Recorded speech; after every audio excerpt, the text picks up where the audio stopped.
Zaman sekarang platform sosial media untuk kita ngonten itu udah banyak banget. Pertanyaannya, apakah kita harus eksis di semuanya? Jawabannya enggak. Apalagi kalau kamu ibu rumah tangga yang waktunya terbatas banget. Kalau aku sendiri sebagai ibu rumah tangga juga, aku akan memilih YouTube sebagai platform utama aku. Nah, di video ini aku akan bahas kenapa sih YouTube sebagai platform sosial media yang aku lebih utamakan. Aku akan spill juga apakah di YouTube ini bisa menghasilkan uang. Plus juga tips buat kamu ibu rumah tangga yang waktunya minim, gimana sih supaya tetap bisa produktif konten. Tapi sebelum itu kenalan dulu yuk. Halo semuanya, nama aku Lia. Aku adalah ibu rumah tangga, tapi aku udah konten sejak tahun 2016. Panjang itu aku udah nyobain berbagai macam platform, dari mulai YouTube, Instagram, TikTok, bahkan aku mulainya awalnya dari blog. Jadi dari situ aku tahu kira-kira platform mana sih yang cocok buat ibu rumah tangga untuk memulai konten. Jadi dulu aku tuh tahun 2016 itu masih single, belum menikah, apalagi belum punya anak. Jadi semuanya itu udah bisa aku cobain ya, masing-masing itu aku kerjain semua. Nah begitu akhirnya aku udah menikah dan punya anak, khususnya setelah udah punya anak, waktu kan jadi sempit banget, terbatas banget. Aku harus ngurusin rumah, ngurusin suami, ngurusin anak. Walaupun kita juga sama-sama ngerjain pekerjaan rumah tangga bareng-bareng, tapi tetap aja ada hal-hal yang memang berbeda gitu dibandingin waktu aku dulu single. Makanya aku merekomendasikan platform sosial media YouTube, nah yang sedang kalian tonton ini, sebagai platform sosial media yang bisa kalian gunakan untuk mulai konten. Dan tidak hanya untuk konten aja, dari YouTube ini pun juga aku tuh udah bisa berpenghasilan dari rumah. Nah makanya di sini aku akan spill apa sih alasannya kenapa kamu nih mungkin yang masih bingung harus konten di mana dulu nih, apakah harus semuanya? Nah di YouTube ini kamu bisa mulai coba dan akan aku kasih tahu alasannya kenapa. Yang pertama, konten di YouTube itu adalah aset karena sifatnya itu adalah evergreen. Jadi dia bertahan lama dibandingin sama sosial media yang lain. Ini aku alami sendiri sih, dibandingin kalau misalnya aku posting di sosial media lain seperti Instagram atau TikTok, dia memang kalau viralnya itu bisa langsung viral gitu. Tapi dia itu nggak bertahan lama, paling dalam jangka sebulan, itu paling lamanya ya. Dia jarang sekali untuk bisa naik lagi videonya di tahun selanjutnya. Bandingin sama YouTube, kalau misalnya nih, aku kan juga punya channel kuliner ya, resep masakan. Di tahun lalu aku sharing resep gimana sih barbekyuan di rumah, itu pada saat momen tahun baru. Nah, ternyata di tahun ini, pada saat momen tahun baru juga, itu ternyata bisa loh si video itu naik kembali. Itu nggak cuman setahun 2 tahun belakangan, kadang bisa yang tahun-tahun belakangnya lagi itu akan naik kembali gitu, sesuai dengan momennya. Nggak cuman si tahun baruan aja, kadang juga kalau misalnya lagi musim liburan gitu ya, nanti ada video-video aku yang tentang traveling, dia akan naik lagi. Pokoknya sifatnya yang evergreen, artinya bertahan di sepanjang waktu. Jadi suatu saat mungkin di waktu yang lain, selama dia masih relevan informasinya, YouTube akan tetap memunculkan itu dan orang juga akan tetap menonton itu di platform YouTube. Makanya jangan khawatir kalau misalnya kamu udah mulai upload nih ya video di YouTube. Tapi kok kayaknya views-nya biasa aja ya. Nah itu gak usah khawatir karena YouTube tuh sifatnya kamu tuh nabung aja dulu konten-konten kamu di YouTube. Yang penting konsisten aja. Misalnya kamu setiap minggu ada satu video, nah konsisten setiap minggu satu. Kamu nggak bakalan pernah tahu kapan video itu nanti akan naik. Entah menyesuaikan momennya, atau emang tiba-tiba orang-orang interest sama topik itu. Kamu nggak akan pernah tahu. Sedikit cerita, aku juga punya video tentang rice cooker stainless aku. Waktu awalnya tuh juga nggak terlalu bagus ya viewsnya, biasa lah standar gitu. Tapi dengan seiring perjalanan waktu, itu tuh dia viewsnya naiknya cukup stabil dan ternyata banyak orang yang nonton video itu juga. Banyak sih sebenarnya nggak cuma video ini aja ya, kayak video aku yang tentang kasur angin itu juga sama. Awalnya tuh nggak langsung yang 1000 views dalam 1-2 hari, enggak. Tapi perlahan-lahan dia akan naik dan ternyata ditonton sama banyak orang. Jadi makanya buat ibu-ibu nih aku kan tahu banget ya, kita kan waktunya terbatas banget. Pokoknya kuncinya fokus aja. Dalam seminggu itu kamu akan bikin berapa konten? Kamu sanggupnya bikin berapa konten? Oke, satu video long ya. Satu video long terus kamu upload dengan konsisten. Kamu gak usah mikirin viewsnya nanti jeblok atau gimana, enggak. Pokoknya kamu anggap aja sebagai tabungan karena kita nggak akan pernah tahu kira-kira mana tuh yang nanti tiba-tiba akan naik dengan sendirinya. Plus juga menurut aku kalau misalnya kamu udah bikin video itu, bikin juga videonya yang berkelanjutan. Jadi suatu saat nanti ada video yang naik, nanti dia akan mengikuti kenaikan di video-video lainnya yang masih berhubungan. Mungkin tips ini bisa dicoba ya teman-teman. Oke, alasan kedua menurut aku kenapa aku suka sama YouTube dibandingin sama platform lain. Walaupun platform lain aku juga tetap suka ya, dan aku tetap mencoba di sana, tapi tetap aku lebih fokus di YouTube.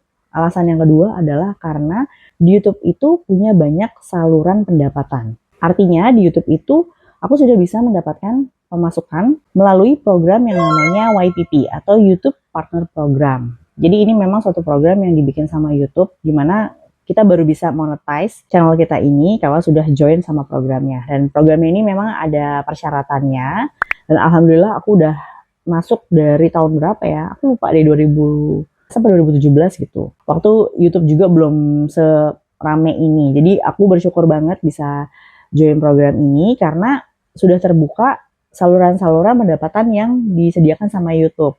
Jadi macam-macam. Yang pertama yang mungkin kalian ngeh adalah yang namanya Google AdSense. Google AdSense ini adalah kalau teman-teman lagi nonton video ini tiba-tiba muncul ada iklan. Mungkin tadi di awal atau di akhir atau di tengah-tengah. Nah, iklan itu adalah namanya Google AdSense. Si iklan ini aku akan mendapatkan nominal penghasilan dari orang yang menonton iklan itu atau yang melewati iklan itu. Ya pokoknya dari situ aku akan mendapatkan penghasilan. Nah, yang kedua ini sekaligus yang dalam 2 tahun terakhir baru ada, yaitu adalah YouTube Shopping. Jadi ini affiliate-nya YouTube, di mana aku akan mendapatkan komisi dari penjualan produk, di mana produk itu aku taruh linknya di channel aku ini. Nah, teman-teman ada yang melakukan pembelian, ngeklik dari situ, nah aku akan mendapatkan komisi. Sebenarnya detail YouTube Shopping ini aku udah pernah bikin sendiri video khususnya, teman-teman nanti tinggal lihat aja ya di sini. Dan ternyata selain dua itu ada lagi loh sumber-sumber pendapatan yang lain. Ada yang namanya membership, jadi kalau misalnya aku mau bikin konten yang private, yang eksklusif buat teman-teman, jadi aku akan mendapatkan pendapatan dari orang-orang yang subscribe membership aku. Terus juga ada gifts, ada supers, biasanya muncul kalau misalnya aku lagi live, atau juga kayak gini kayaknya ada deh. Jadi teman-teman mungkin lihat aja di kolom komentar itu ada orang yang kayak melakukan donasi gitu ya, bentuknya gift atau juga stickers. Juga sama, aku akan mendapatkan penghasilan dari situ. Nah, sama yang terbaru, ini ada yang namanya partnerships. Itu adalah kerjasama sama brand. Jadi nanti brand akan kontak kita melalui YouTube. Jadi mungkin ada semacam sistemnya, di mana kita bisa kerjasama sama brand. Ini mungkin mirip kayak kita kalau partnerships sponsor post gitu kali ya. Cuman ini bedanya sudah dibikinin channelnya, sudah dibikin salurannya sama si YouTube. Jadi antara brand tuh kalau mau kontak kita, si YouTubers tuh lebih mudah, dan juga mungkin bisa baca data-data kita lah, data analytics kita lebih mudah gitu karena semuanya disediakan sama YouTube. Nah tuh bayangin tadi ada berapa ya, total sekitar 6 ya, 6 saluran pendapatan yang bisa aku dapatkan dari YouTube. Walaupun nggak bisa semuanya juga, karena yang tadi khususnya kayak memberships, gifts, supers itu kan memang tergantung sama tingkat loyalitas dari member kita atau dari subscribers kita kan, yang memang mereka mau kenal lebih dekat sama kita, mau dengerin atau mau nonton konten kita tuh lebih eksklusif sifatnya. Nah ini memang tiga ini tuh lebih cocok kalau teman-teman emang udah punya subscribers yang loyal dan emang willing to pay. Nah makanya ini mungkin aku belum bisa share apa-apa karena memang aku kebetulan belum dapat penghasilan dari sini. Cuman memang aku saat ini yang aku dapatkan itu dari Google AdSense dan juga YouTube Shopping.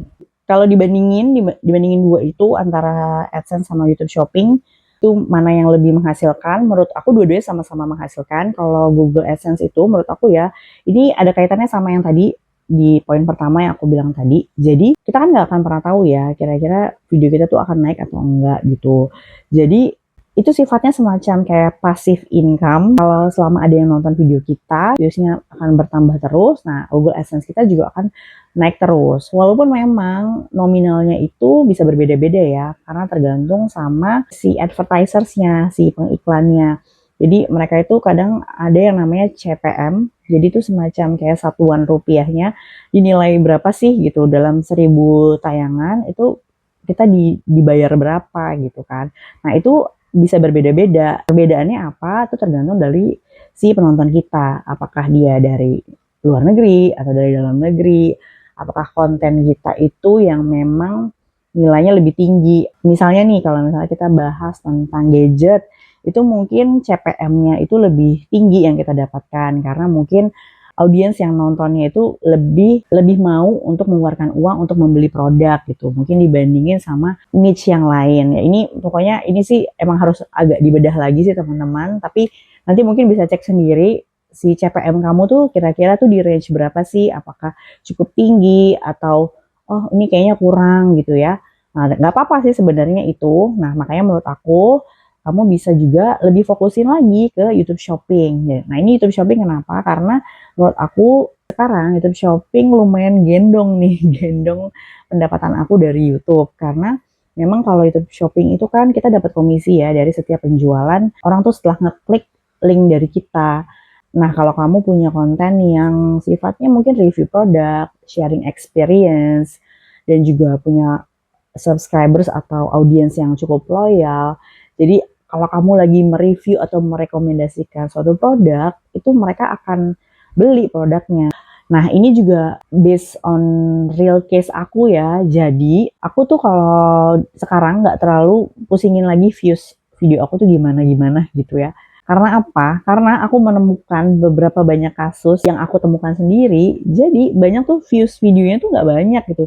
Paling cuma puluhan doang. Tapi begitu aku cek di estimated revenue-nya, itu angkanya lebih besar gitu dibandingin sama video yang views-nya lebih tinggi dari aku.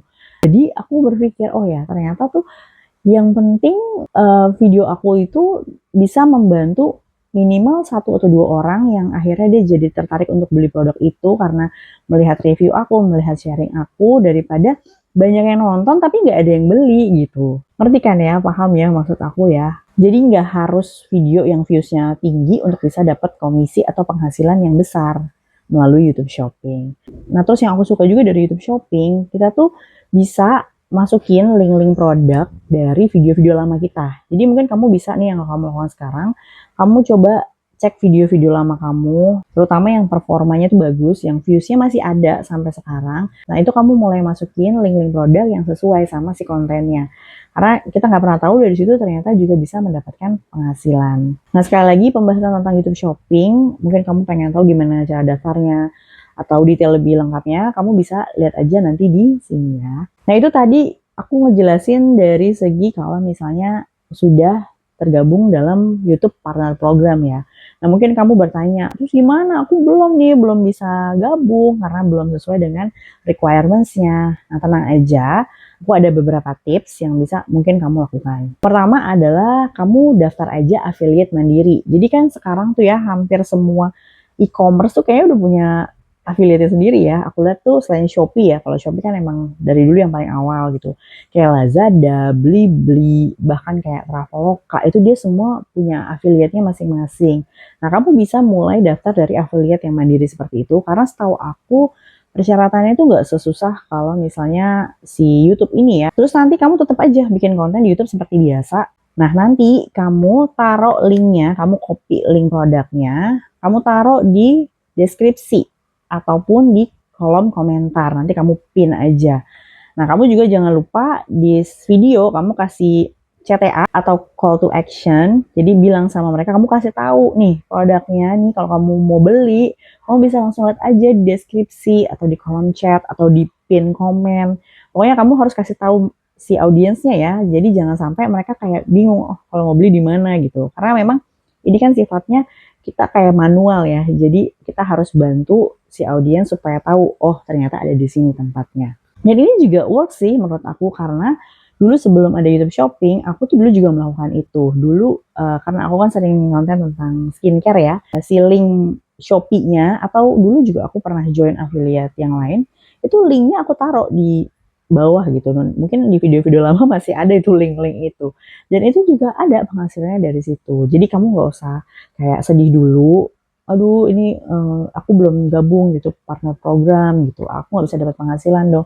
Gak usah khawatir, kamu bisa coba dengan cara seperti itu. Hopefully dari situ teman-teman juga bisa dapat penghasilan. Walaupun nggak melalui YouTube langsung ya, tapi ini adalah udah jadi sarana kamu, wadah kamu untuk sharing konten dan juga tentunya bisa mendapatkan penghasilan dari rumah. Sedikit tips juga ini buat teman-teman yang punya waktunya sedikit, jadi kamu harus menghemat waktu untuk bikin konten, tapi kamu ingin mendapatkan hasil yang maksimal. Jadi menurut aku nih, tadi kan aku memang menyarankan teman-teman untuk upload kontennya atau fokus di YouTube. Tapi sebenarnya teman-teman bisa melakukan yang namanya mirroring konten. Artinya apa? Jadi konten-konten yang kamu masukin di YouTube ini, itu kamu jangan upload hanya di YouTube aja, tapi kamu juga upload di sosial media yang lain. Misalnya si video long kayak gini, kamu mau upload lagi di Facebook gitu ya. Mungkin karena penonton di sana juga banyak tuh yang senang nonton video panjang. Kamu upload juga di Facebook gitu. Terus atau misalnya shorts di sini kan video pendek, kamu bisa upload juga di Instagram atau di TikTok. Karena kan mereka formatnya juga ke video pendek ya. Jadi hanya satu effort aja kamu bikin konten, tapi kamu sebarin tuh ke banyak platform sosial media. Karena kita nggak akan pernah tahu di sosial media mana nih yang nanti ternyata kamu akan bisa berkembang lebih cepat dibandingin sama sosial media yang lain. Ya hopefully semuanya maju ya, jadi kamu semakin punya banyak channel, semakin punya banyak sumber penghasilan, dan tentunya dengan effort yang sederhana aja atau simple aja. Apalagi kita ya, ibu rumah tangga yang nggak mau ribet-ribet. Nah makanya aku pengen kasih tahu nih teman-teman gimana sih caranya untuk bikin konten secara praktis gitu ya, apalagi kita sebagai ibu rumah tangga, atau kita tuh kan kadang suka bingung ya, aduh kalau mau bikin konten tapi aku sendirian, ntar siapa yang bikin videonya, siapa yang bantu ngerekamin. Nah tenang aja, karena sebenarnya aku udah punya banyak banget video-video yang ngebahas tentang ini. Teman-teman nanti lihat aja di sini semuanya. Semoga video-video itu bisa bantu teman-teman untuk semakin semangat lagi bikin konten, dan hopefully bisa berpenghasilan dari rumah aja. Kalau ada yang mau sharing-sharing juga boleh banget tulis di kolom komentar. Mungkin kamu punya, enggak aku lebih suka di platform yang lain, atau punya pertimbangan lain, nggak apa-apa tulis aja di kolom komentar. Kita nanti sambil ngobrol-ngobrol dan juga mungkin diskusi sama teman-teman lainnya yang memang juga suka sama dunia konten dan juga pengen belajar untuk membuat konten. Terima kasih teman-teman semuanya, kita ketemu lagi di video selanjutnya ya. Bye!